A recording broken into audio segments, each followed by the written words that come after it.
ভূমিকা কী রয়েছে? মানে কঠিন জায়গাতে আছে। প্রথমেই আপনাদেরকে বলবে শূন্য। সরকার পরিচালনার ক্ষেত্রে কিছু ভুল হয়েছে, কিছু ত্রুটি হয়েছে, হতে পারে।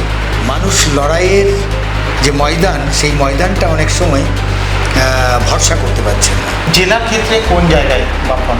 তৃণমূলের বিরুদ্ধে মানুষের একটা ক্ষোভ জন্মেছে, বিশেষ করে এবারে এশায়ার একটা বড় ভূমিকা পালন করছে। বিজেপি তো বেছে বেছে বাদ দিয়েছে, বিধানসভা ভিত্তিক কোনো লিস্ট বেরিয়েছে, কতজন বাদ গেছে দেয় বেরোয়নি।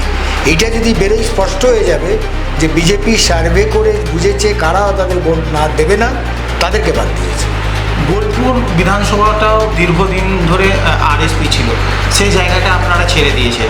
মানুষ কি এগুলো গ্রহণ করবে? আমরা দুর্বল হয়েছি, এইটা তো আর আজকে অস্বীকার করে লাভ নেই।